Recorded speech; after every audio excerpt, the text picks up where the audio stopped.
Ashtavakra Gita. The Song. Ashtavakra Samhita. Chapter 1. Janaka. 1. How is knowledge to be acquired? How is liberation to be attained? And how is dispassion to be reached? Tell me this, sir. Ashtavakra. 2. If you are seeking liberation, my son, shun the objects of the senses like poison. Practice tolerance, sincerity, compassion, contentment, and truthfulness like nectar. 3. You are neither earth, water, fire, air, or even ether. For liberation, know yourself as consisting of consciousness, the witness of these. 4. If only you will remain resting in consciousness, seeing yourself as distinct from the body, then even now you will become happy, peaceful, and free from bonds. 5. You do not belong to the Brahmin or any other caste, you are not at any stage, nor are you anything that the eye can see. You are unattached and formless, the witness of everything, so be happy. 6. Righteousness and unrighteousness, pleasure and pain are purely of the mind and are no concern of yours. You are neither the doer nor the reaper of the consequences, so you are always free. 7. You are the one witness of everything, and are always totally free. The cause of your bondage is that you see the witness as something other than this.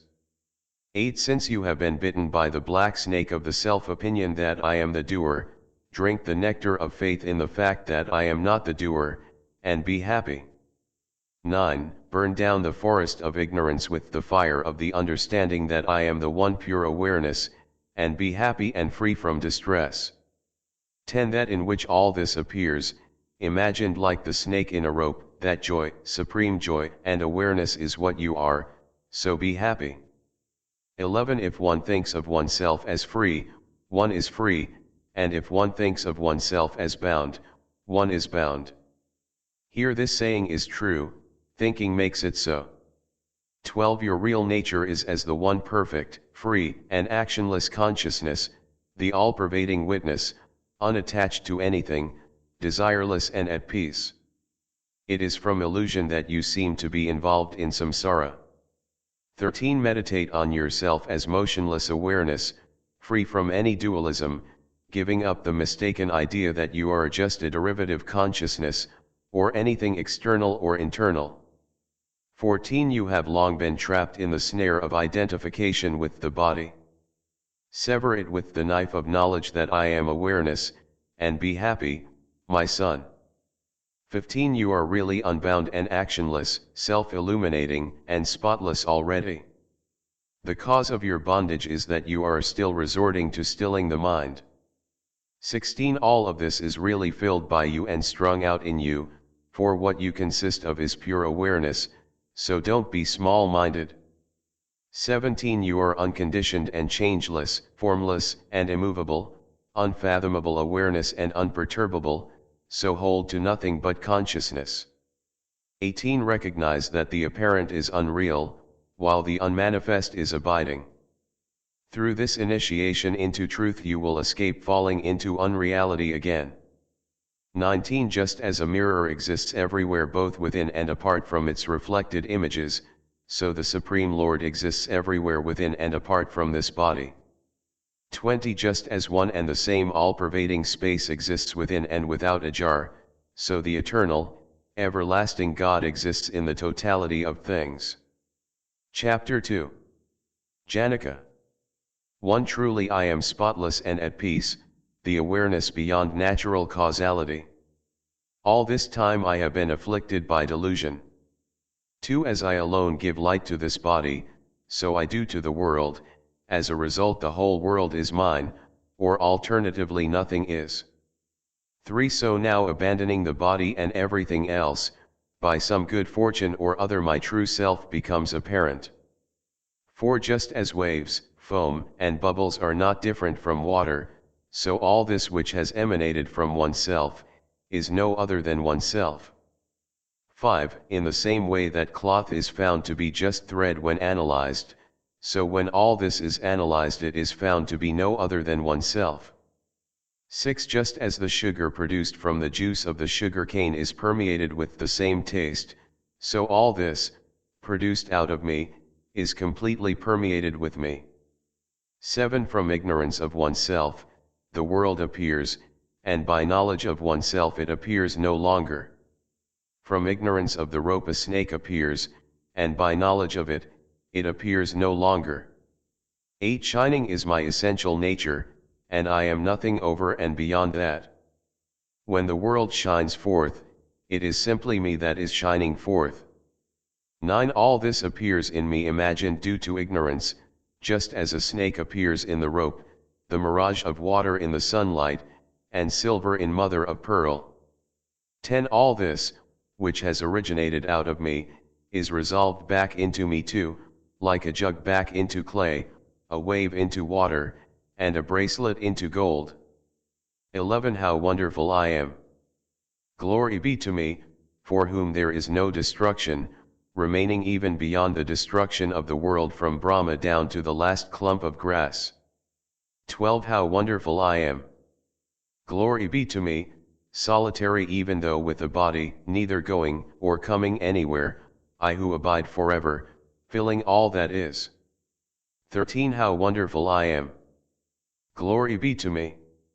There is no one so clever as me. I who have borne all that is forever, without even touching it with my body. 14. How wonderful I am! Glory be to me! I who possess nothing at all, or alternatively possess everything that speech and mind can refer to. 15. Knowledge, what is to be known, and the knower, these three do not exist in reality. I am the spotless reality in which they appear because of ignorance. 16. Truly dualism is the root of suffering. There is no other remedy for it than the realization that all this that we see is unreal, and that I am the one stainless reality, consisting of consciousness. 17. I am pure awareness, though through ignorance I have imagined myself to have additional attributes. By continually reflecting like this, my dwelling place is in the unimagined. 18. For me there is neither bondage nor liberation. The illusion has lost its basis and ceased. Truly all this exists in me, though ultimately it does not even exist in me. 19. I have recognized that all this and my body are nothing, while my true self is nothing but pure consciousness, so what can the imagination work on now? 20. The body, heaven and hell, bondage and liberation, and fear too, all this is pure imagination. What is there left to do for me whose very nature is consciousness? 21. Truly I do not see dualism even in a crowd of people. What pleasure should I have when it has turned into a wilderness?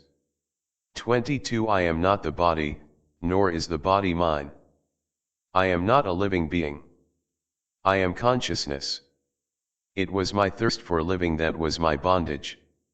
23. Truly it is in the limitless ocean of myself, that stimulated by the colorful waves of the worlds everything suddenly arises in the wind of consciousness. 24. It is in the limitless ocean of myself, that the wind of thought subsides, and the trader-like living being's world bark is wrecked by lack of goods. 25. How wonderful it is that in the limitless ocean of myself the waves of living beings arise, collide, play, and disappear, according to their natures.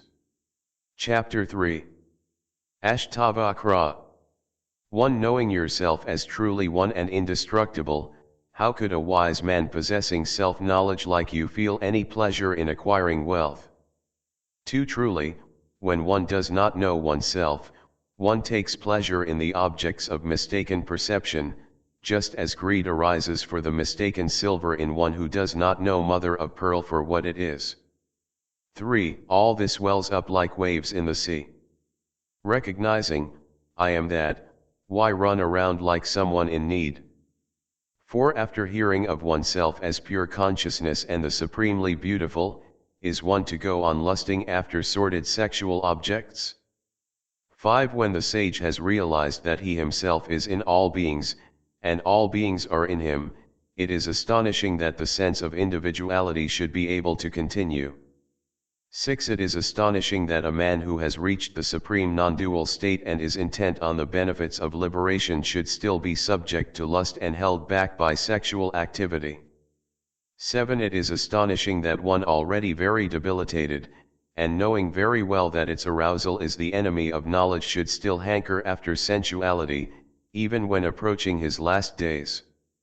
8. It is astonishing that one who is unattached to the things of this world or the next, who discriminates between the permanent and the impermanent, and who longs for liberation, should still feel fear for liberation. 9. Whether fated or tormented, the wise man is always aware of his supreme self-nature and is neither pleased nor disappointed. 10. The great-souled person sees even his own body in action as if it were someone else's, so how should he be disturbed by praise or blame?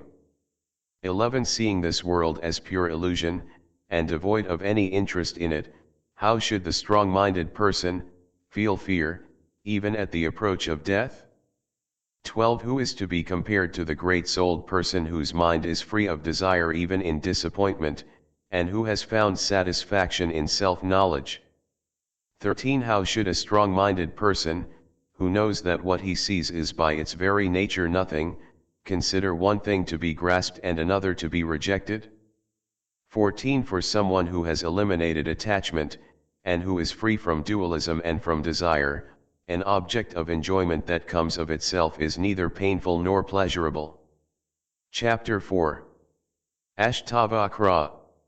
1. Certainly the wise person of self-knowledge, playing the game of worldly enjoyment, bears no resemblance whatever to the world's bewildered beasts of burden. 2. Truly the yogi feels no excitement even at being established in that state which all the devas from Indra down yearn for disconsolately. 3. He who has known that is untouched within by good deeds or bad, just as the sky is not touched by smoke, however much it may appear to be. 4. Who can prevent the great-souled person who has known this whole world as himself from living as he pleases? 5. Of all 4 categories of beings, from Brahma down to the last clump of grass, only the man of knowledge is capable of eliminating desire and aversion. 6. Rare is the man who knows himself as the undivided Lord of the world, and no fear occurs to him who knows this from anything. Chapter 5. Ashtavakra. 1. You are not bound by anything. What does a pure person like you need to renounce? Putting the complex organism to rest, you can go to your rest. 2. All this arises out of you, like a bubble out of the sea. Knowing yourself like this to be but one, you can go to your rest. 3. In spite of being in front of your eyes, all this, being insubstantial, does not exist in you, spotless as you are. It is an appearance like the snake in a rope, so you can go to your rest. 4. Equal in pain and in pleasure, equal in hope and in disappointment, equal in life and in death, and complete as you are, you can go to your rest. Chapter 6. Ashtavakra. 1. I am infinite like space, and the natural world is like a jar. To know this is knowledge, and then there is neither renunciation, acceptance, or cessation of it. 2. I am like the ocean, and the multiplicity of objects is comparable to a wave. To know this is knowledge, and then there is neither renunciation, acceptance, or cessation of it. 3. I am like the mother of pearl, and the imagined world is like the silver. To know this is knowledge, and then there is neither renunciation, acceptance, or cessation of it. 4. Alternatively, I am in all beings, and all beings are in me. To know this is knowledge, and then there is neither renunciation, acceptance, or cessation of it. Chapter 7. Janaka. 1. It is in the infinite ocean of myself that the world bark wanders here and there, driven by its own inner wind. I am not upset by that. 2. Let the world wave rise or vanish of its own nature in the infinite ocean of myself. There is no increase or diminution to me from it. 3. It is in the infinite ocean of myself that the imagination called the world takes place. I am supremely peaceful and formless, and as such I remain. For my true nature is not contained in objects, nor does any object exist in it, for it is infinite and spotless. So it is unattached, desireless, and at peace, and as such I remain. 5. Truly I am but pure consciousness, and the world is like a conjurer's show, so how could I imagine there is anything there to take up or reject? Chapter 8. Ashtavakra. 1. Bondage is when the mind longs for something, grieves about something, rejects something, holds on to something, is pleased about something or displeased about something. 2. Liberation is when the mind does not long for anything, grieve about anything, reject anything, or hold on to anything, and is not pleased about anything or displeased about anything. 3. Bondage is when the mind is tangled in one of the senses, and liberation is when the mind is not tangled in any of the senses. 4. When there is no me, that is liberation, and when there is me, there is bondage. Considering this earnestly, do not hold on and do not reject. Chapter 9. Ashtavakra. 1. Knowing when the dualism of things done and undone has been put to rest, or the person for whom they occur has, then you can here and now go beyond renunciation and obligations by indifference to such things. 2. Rare indeed, my son, is the lucky man whose observation of the world's behavior has led to the extinction of his thirst for living, thirst for pleasure and thirst for knowledge. 3. All this is impermanent and spoiled by the 3 sorts of pain. Recognizing it to be insubstantial, contemptible, and only fit for rejection, one attains peace. 4. When was that age or time of life when the dualism of extremes did not exist for men? Abandoning them, a person who is happy to take whatever comes attains perfection. 5. Who does not end up with indifference to such things and attain peace when he has seen the differences of opinions among the great sages, saints and yogis? 6. Is he not a guru who, endowed with dispassion and equanimity, achieves full knowledge of the nature of consciousness, and leads others out of samsara? 7. If you would just see the transformations of the elements as nothing more than the elements, then you would immediately be freed from all bonds and established in your own nature. 8. One's inclinations are samsara. Knowing this, abandon them. The renunciation of them is the renunciation of it. Now you can remain as you are. Chapter 10. Ashtavakra. 1. Abandoning desire, the enemy, along with gain, itself so full of loss, and the good deeds which are the cause of the other 2, practice indifference to everything. 2. Look on such things as friends, land, money, property, wife, and bequests as nothing but a dream or a 3 or 5 day conjurer's show. 3. Wherever a desire occurs, see samsara in it. Establishing yourself in firm dispassion, be free of passion and happy. 4. The essential nature of bondage is nothing other than desire, and its elimination is known as liberation. It is simply by not being attached to changing things that the everlasting joy of attainment is reached. 5. You are one, conscious and pure, while all this is just inert non-being. Ignorance itself is nothing, so what need have you of desire to understand? 6. Kingdoms, children, wives, bodies, pleasures, these have all been lost to you life after life, attached to them though you were. 7. Enough of wealth, sensuality and good deeds. In the forest of samsara the mind has never found satisfaction in these. 8. How many births have you not done hard and painful labor with body, mind, and speech? Now at last stop? Chapter 11. Ashtavakra. 1. Unmoved and undistressed, realizing that being, non-being and transformation are of the very nature of things, one easily finds peace. 2. At peace, having shed all desires within, and realizing that nothing exists here but the Lord, the Creator of all things, one is no longer attached to anything. 3. Realizing that misfortune and fortune come in their turn from fate, one is contented, one's senses under control, and does not like or dislike. 4. Realizing that pleasure and pain, birth and death are from fate, and that one's desires cannot be achieved, one remains inactive, and even when acting does not get attached. 5. Realizing that suffering arises from nothing other than thinking, dropping all desires one rids oneself of it, and is happy and at peace everywhere. 6. Realizing, I am not the body, nor is the body mine. I am awareness, one attains the supreme state and no longer remembers things done or undone.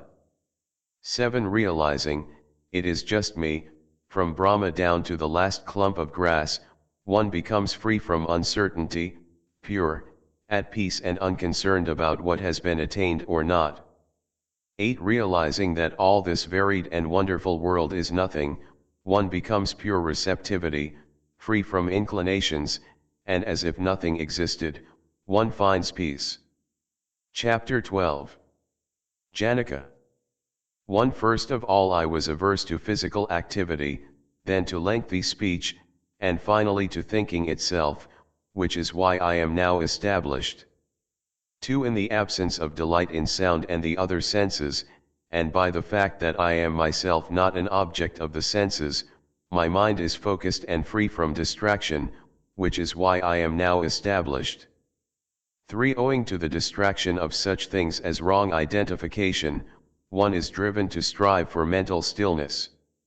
Recognizing this pattern I am now established. 4. By relinquishing the sense of rejection and acceptance, and with pleasure and disappointment ceasing today, Brahman, I am now established.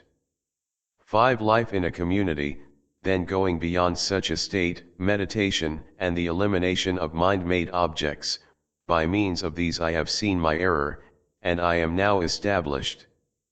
6. Just as the performance of actions is due to ignorance, so their abandonment is too. By fully recognizing this truth, I am now established. 7. Trying to think the unthinkable, is doing something unnatural to thought. Abandoning such a practice therefore, I am now established. 8. He who has achieved this has achieved the goal of life. He who is of such a nature has done what has to be done. Chapter 13. Janaka. 1. The inner freedom of having nothing is hard to achieve, even with just a loincloth, but I live as I please, abandoning both renunciation and acquisition. 2. Sometimes one experiences distress because of one's body, sometimes because of one's tongue, and sometimes because of one's mind. Abandoning all of these, I live as I please in the goal of human existence. 3. Recognizing that in reality no action is ever committed, I live as I please, just doing what presents itself to be done. 4. Yogis who identify themselves with their bodies are insistent on fulfilling and avoiding certain actions, but I live as I please, abandoning attachment and rejection. 5. No benefit or loss comes to me by standing, walking or lying down, so consequently I live as I please whether standing, walking or sleeping. 6. I lose nothing by sleeping and gain nothing by effort, so consequently I live as I please, abandoning loss and success. 7. Frequently observing the drawbacks of such things as pleasant objects, I live as I please, abandoning the pleasant and unpleasant. Chapter 14. Janaka. 1. He who by nature is empty-minded, and who thinks of things only unintentionally, is freed from deliberate remembering like one awakened from a dream. 2. When my desire has been eliminated, I have no wealth, friends, robber senses, scriptures, or knowledge. 3. Realizing my supreme self-nature in the person of the witness, the Lord, and the state of desirelessness in bondage or liberation, I feel no inclination for liberation. 4. The various states of one who is empty of uncertainty within, and who outwardly wanders about as he pleases like a madman, can only be known by someone in the same condition. Chapter 15. Ashtavakra. 1. While a man of pure intelligence may achieve the goal by the most casual of instruction, another may seek knowledge all his life and still remain bewildered. 2. Liberation is distaste for the objects of the senses. Bondage is love of the senses. This is knowledge. Now do as you please. 3. This awareness of the truth makes an eloquent, clever, and energetic man dumb, stupid and lazy, so it is avoided by those whose aim is enjoyment. 4. You are not the body, nor is the body yours, nor are you the doer of actions or the reaper of their consequences. You are eternally pure consciousness, the witness, in need of nothing, so live happily. 5. Desire and anger are objects of the mind, but the mind is not yours, nor ever has been. You are choiceless, awareness itself and unchanging, so live happily. 6. Recognizing oneself in all beings, and all beings in oneself, be happy, free from the sense of responsibility and free from preoccupation with me. 7. Your nature is the consciousness, in which the whole world wells up, like waves in the sea. That is what you are, without any doubt, so be free of disturbance. 8. Have faith, my son, have faith. Don't let yourself be deluded in this, sir. You are yourself the Lord, whose property is knowledge, and are beyond natural causation. 9. The body invested with the senses stands still, and comes and goes. You yourself neither come nor go, so why bother about them? 10. Let the body last to the end of the age, or let it come to an end right now. What have you gained or lost, who consist of pure consciousness? 11. Let the world wave rise or subside according to its own nature in you, the great ocean. It is no gain or loss to you. 12. My son, you consist of pure consciousness, and the world is not separate from you. So who is to accept or reject it, and how, and why? 13. How can there be either birth, karma, or responsibility in that one unchanging, peaceful, unblemished and infinite consciousness which is you? 14. Whatever you see, it is you alone manifest in it. How could bracelets, armlets, and anklets be different from the gold? 15. Giving up such distinctions as this is what I am, and I am not that, recognize that everything is myself, and be without distinction and happy. 16. It is through your ignorance that all this exists. In reality you alone exist. Apart from you there is no one within or beyond samsara. 17. Knowing that all this is an illusion, one becomes free from desire, pure receptivity, and at peace, as if nothing existed. 18. Only one thing has existed, exists, and will exist in the ocean of being. You have no bondage or liberation. Live happily and fulfilled. 19. Being pure consciousness, do not disturb your mind with thoughts of for and against. Be at peace and remain happily in yourself, the essence of joy. 20. Give up the practice of concentration completely and hold nothing in your mind. You are free in your very nature, so what will you achieve by working your brain? Chapter 16. Ashtavakra. 1. My son, you may recite or listen to countless scriptures, but you will not be established within until you can forget everything. 2. You may, as a learned man, indulge in wealth, activity, and meditation, but your mind will still long for that which is the cessation of desire, and beyond all goals. 3. It is because of effort that everyone is in pain, but no one realizes it. By just this simple instruction, the lucky one attains tranquility. 4. Happiness belongs to no one but that supremely lazy man for whom even opening and closing his eyes is a bother. 5. When the mind is freed from such pairs of opposites as, I have done this, and I have not done that, it becomes indifferent to merit, wealth, sensuality and liberation. 6. One man is abstemious and averse to the senses, another is greedy and attached to them, but he who is free from both taking and rejecting is neither abstemious nor greedy.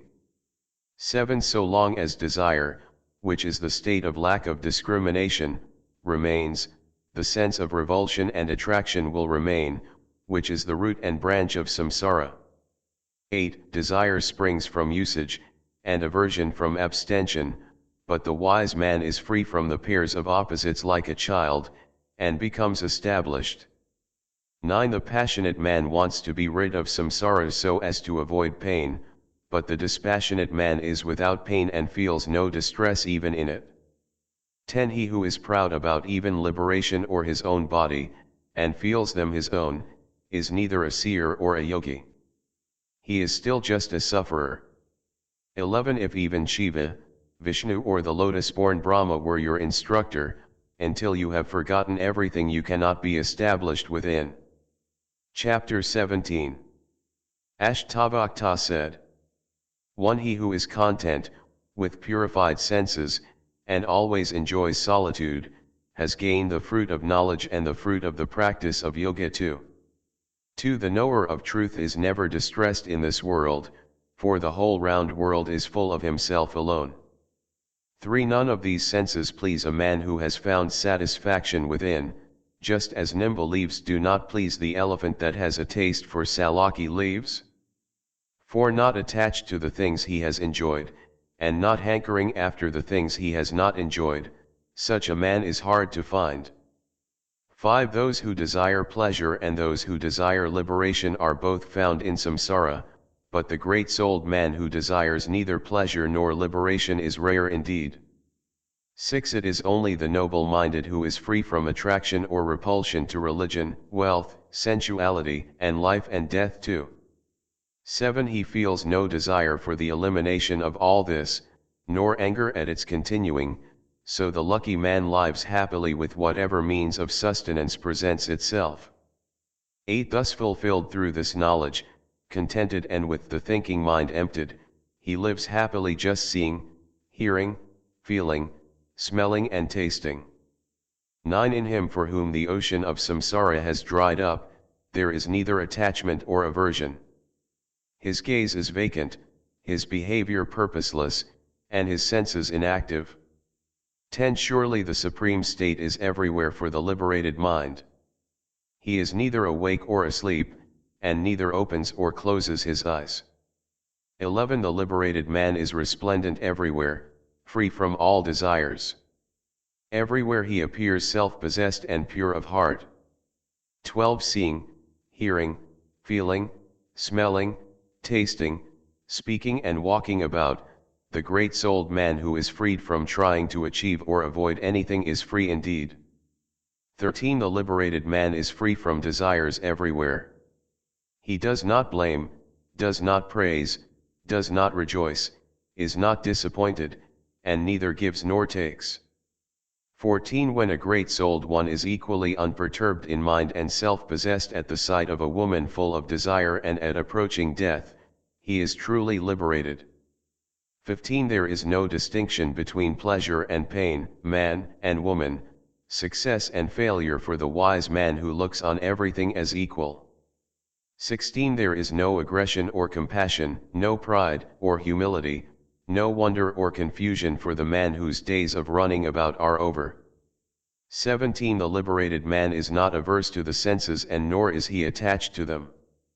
He enjoys himself continually with an unattached mind in both achievement and non-achievement.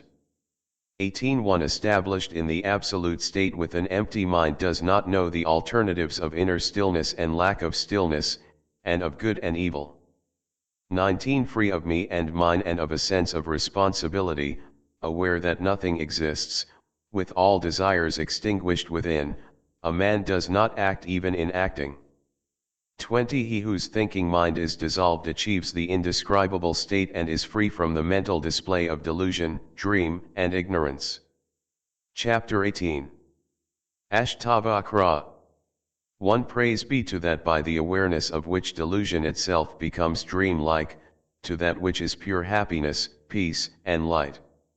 One may get all sorts of pleasure by the acquisition of various objects of enjoyment, but one cannot be happy except by the renunciation of everything.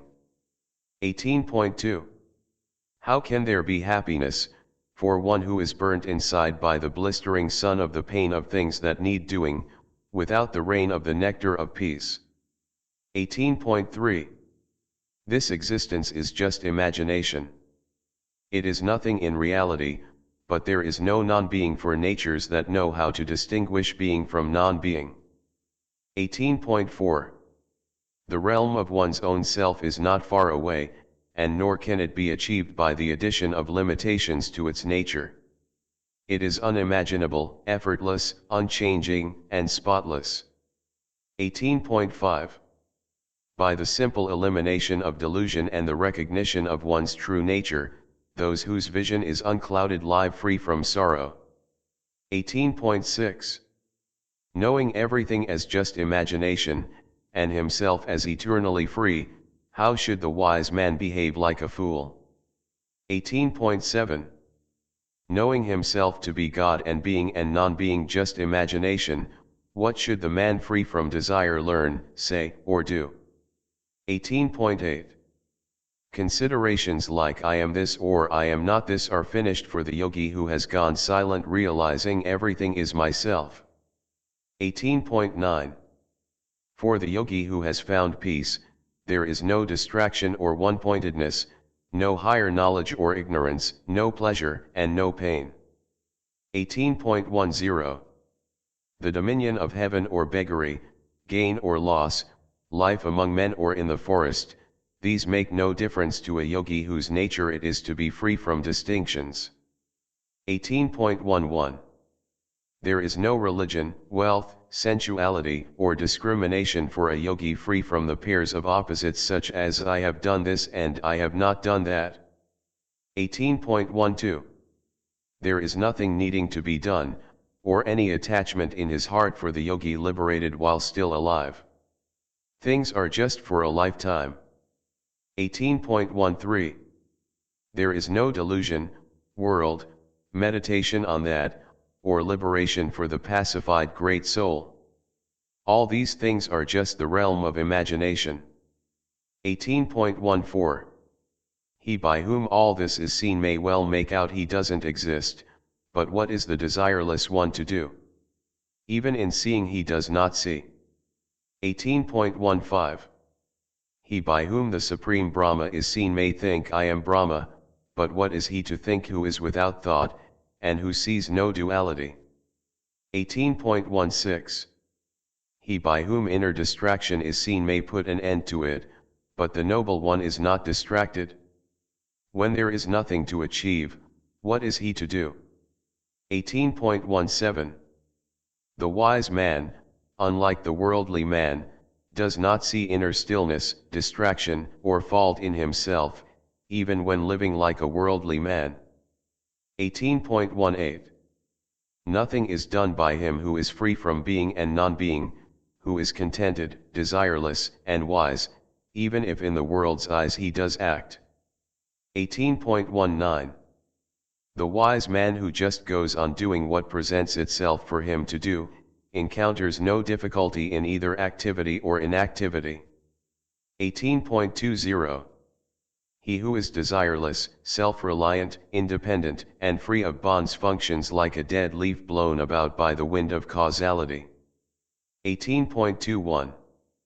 There is neither joy nor sorrow for one who has transcended samsara. He lives always with a peaceful mind and as if without a body. 18.22. He whose joy is in himself, and who is peaceful and pure within has no desire for renunciation or sense of loss in anything. 18.23. For the man with a naturally empty mind, doing just as he pleases, there is no such thing as pride or false humility, as there is for the natural man. 18.24. This action was done by the body but not by me. The pure-natured person thinking like this, is not acting even when acting. 18.25. He who acts without being able to say why, but not because he is a fool, he is one liberated while still alive, happy and blessed. He thrives even in samsara. 18.26. He who has had enough of endless considerations and has attained to peace, does not think, know, hear, or see. 18.27. He who is beyond mental stillness and distraction, does not desire either liberation or anything else. Recognizing that things are just constructions of the imagination, that great soul lives as God here and now. 18.28.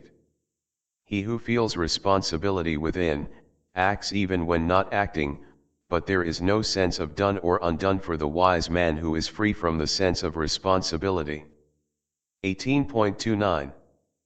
The mind of the liberated man is not upset or pleased. It shines unmoving, desireless, and free from doubt.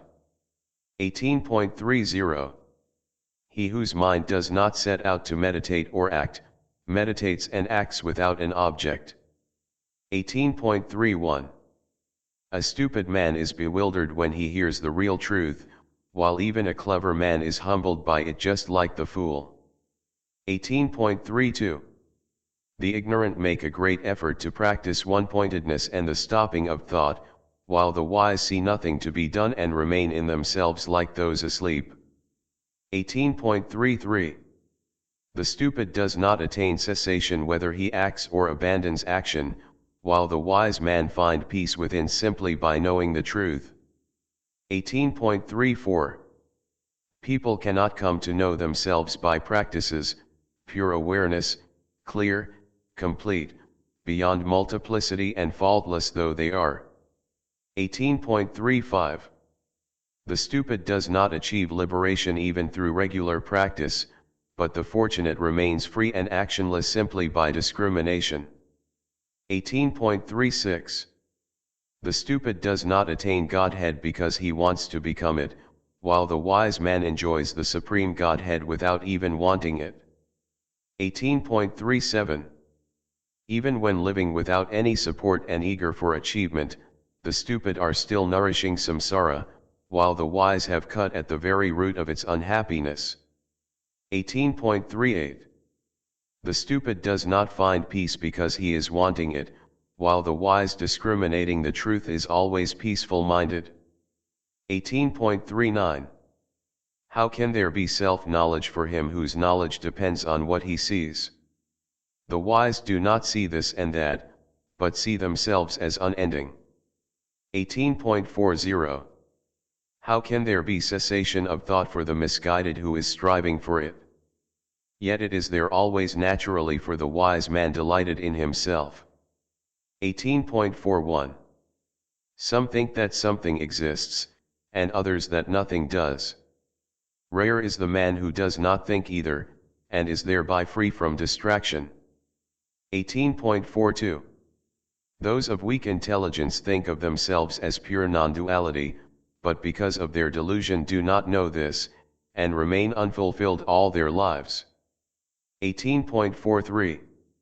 The mind of the man seeking liberation can find no resting place within, but the mind of the liberated man is always free from desire by the very fact of being without a resting place.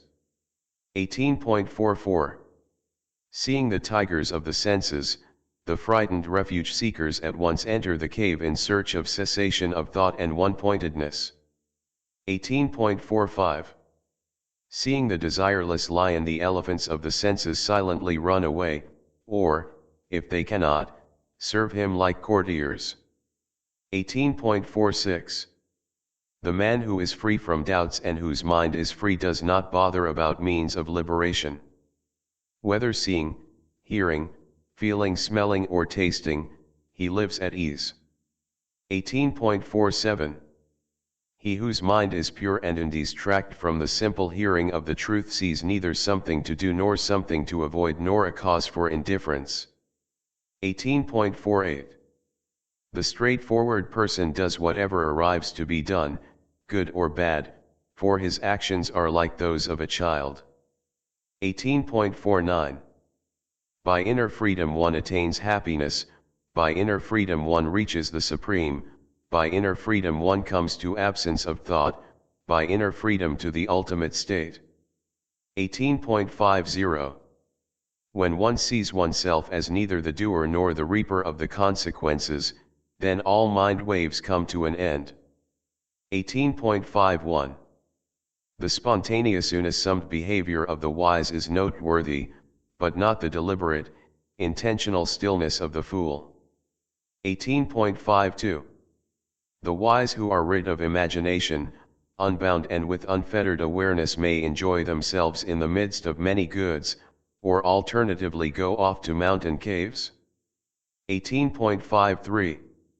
There is no attachment in the heart of a wise man whether he sees or pays homage to a learned Brahmin, a celestial being, a holy place, a woman, a king, or a friend. 18.54. A yogi is not in the least put out even when humiliated by the ridicule of servants, sons, wives, grandchildren, or other relatives. 18.55.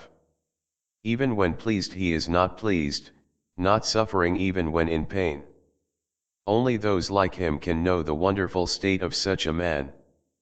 18.56. It is the sense of responsibility which is samsara. The wise who are of the form of emptiness, formless, unchanging and spotless see no such thing. 18.57. Even when doing nothing the fool is agitated by restlessness, while a skillful man remains undisturbed even when doing what there is to do. 18.58. Happy he stands, happy he sits, happy sleeps, and happy he comes and goes. Happy he speaks, and happy he eats. Such is the life of a man at peace. 18.59. He who of his very nature feels no unhappiness in his daily life like worldly people, remains undisturbed like a great lake, all sorrow gone. 18.60. Even abstention from action leads to action in a fool, while even the action of the wise man brings the fruits of inaction. 18.61. A fool often shows aversion towards his belongings, but for him whose attachment to the body has dropped away, there is neither attachment nor aversion. 18.62. The mind of the fool is always caught in an opinion about becoming or avoiding something, but the wise man's nature is to have no opinions about becoming and avoiding. 18.63. For the seer who behaves like a child, without desire in all actions, there is no attachment for such a pure one even in the work he does. 18.64. Blessed is he who knows himself and is the same in all states, with a mind free from craving whether he is seeing, hearing, feeling, smelling or tasting. 18.65. There is no man subject to samsara, sense of individuality, goal, or means to the goal for the wise man who is always free from imaginations, and unchanging as space. 18.66. Glorious is he who has abandoned all goals and is the incarnation of satisfaction, his very nature, and whose inner focus on the unconditioned is quite spontaneous. 18.67. In brief, the great-souled man who has come to know the truth is without desire for either pleasure or liberation, and is always and everywhere free from attachment. 18.68. What remains to be done by the man who is pure awareness and has abandoned everything that can be expressed in words from the highest heaven to the earth itself? 18.69. The pure man who has experienced the indescribable attains peace by his own nature, realizing that all this is nothing but illusion, and that nothing is. 18.70. There are no rules, dispassion, renunciation, or meditation for one who is pure receptivity by nature, and admits no knowable form of being. 18.71. For him who shines with the radiance of infinity and is not subject to natural causality there is neither bondage, liberation, pleasure, nor pain. 18.72. Pure illusion reigns in samsara which will continue until self-realization, but the enlightened man lives in the beauty of freedom from me and mine, from the sense of responsibility and from any attachment. 18.73. For the seer who knows himself as imperishable and beyond pain, there is neither knowledge, a world, nor the sense that I am the body or the body mine. 18.74. No sooner does a man of low intelligence give up activities like the elimination of thought than he falls into mental chariot racing and babble. 18.75. A fool does not get rid of his stupidity even on hearing the truth. He may appear outwardly free from imaginations, but inside he is hankering after the senses still. 18.76.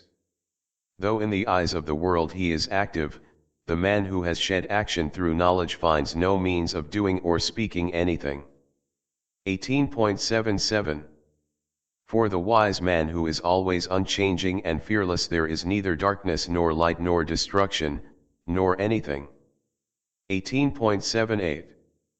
There is neither fortitude, prudence, nor courage for the yogi whose nature is beyond description and free of individuality. 18.79. There is neither heaven nor hell nor even liberation during life. In a nutshell, in the sight of the seer nothing exists at all. 18.80. He neither longs for possessions nor grieves at their absence. The calm mind of the sage is full of the nectar of immortality. 18.81. The dispassionate does not praise the good or blame the wicked. Content and equal in pain and pleasure, he sees nothing that needs doing. 18.82. The wise man does not dislike samsara or seek to know himself. Free from pleasure and impatience, he is not dead and he is not alive. 18.83. The wise man stands out by being free from anticipation, without attachment to such things as children or wives, free from desire for the senses, and not even concerned about his own body. 18.84.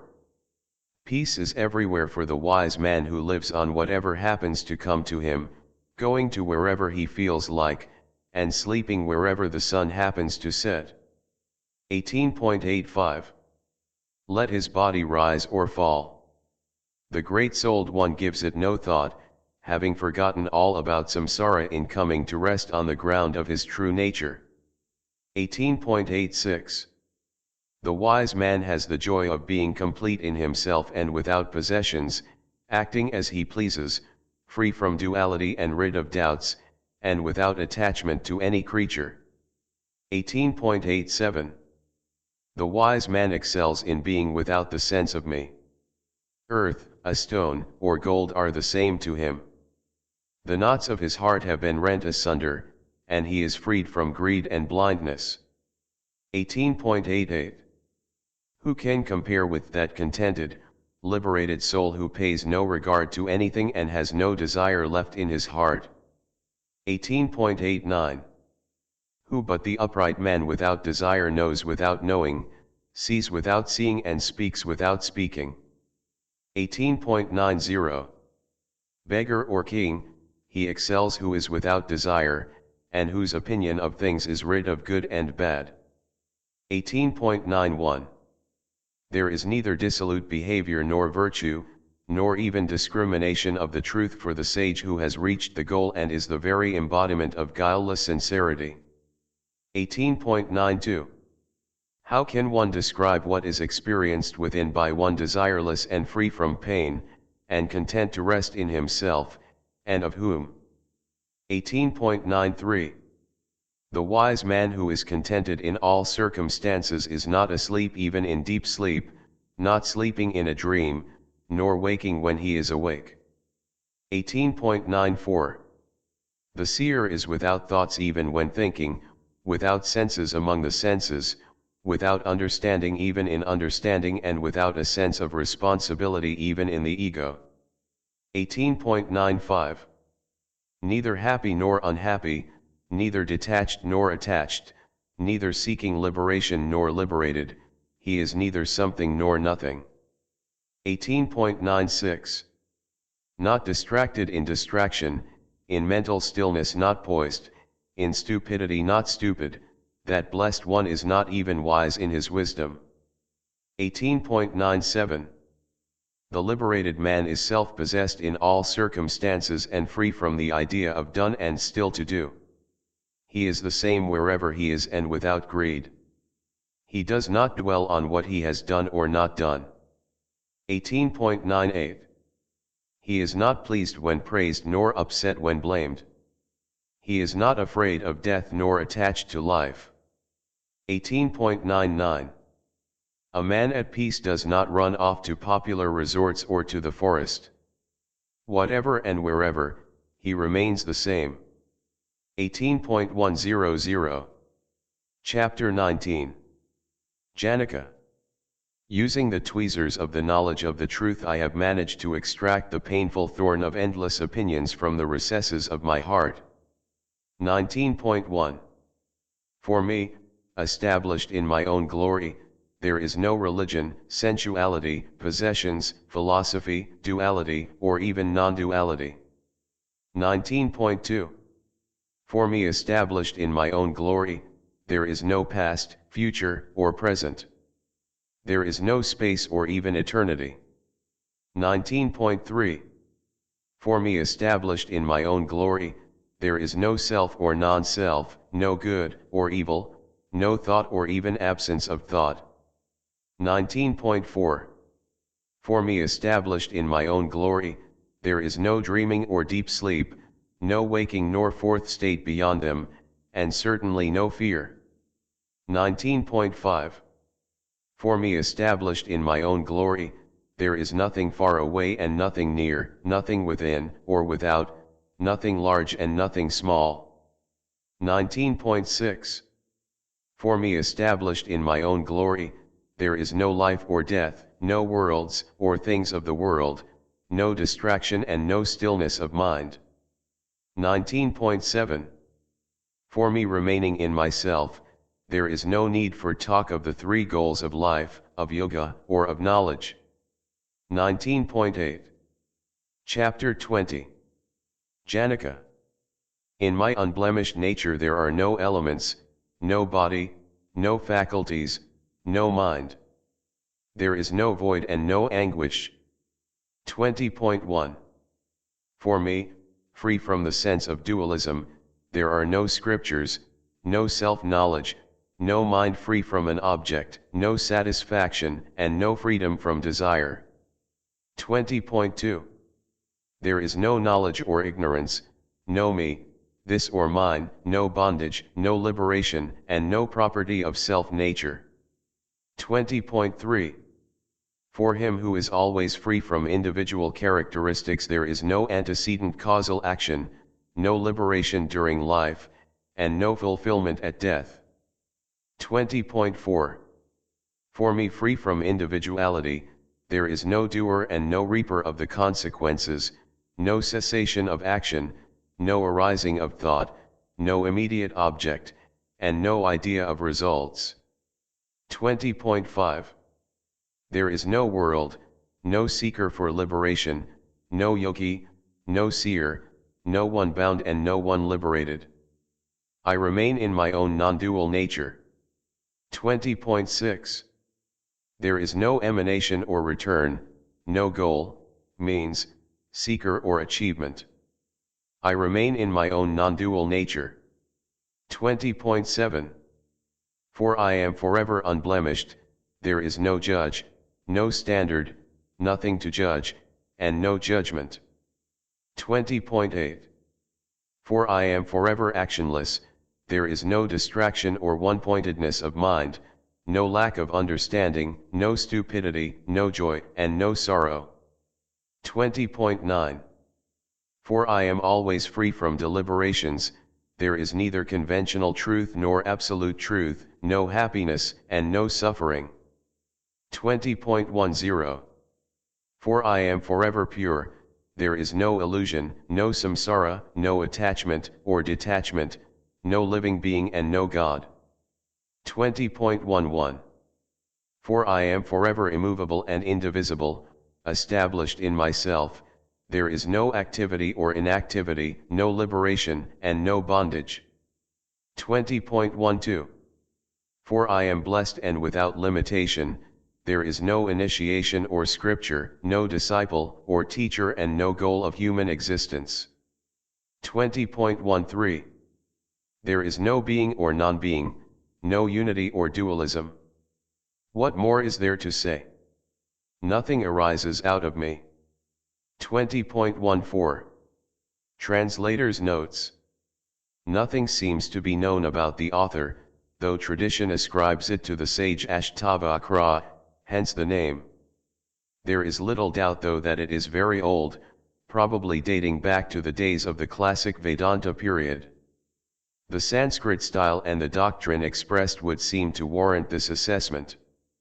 The work was known, appreciated, and quoted by Ramakrishna and his disciple Vivekananda, as well as by Ramana Maharshi, while Radhakrishnan always refers to it with great respect. Apart from that, the work speaks for itself. It presents the traditional teachings of Vedanta with a clarity and power very rarely matched. The translation here is by John Richards, and is presented to the public domain with his affection. The work has been a constant inspiration in his life for many years.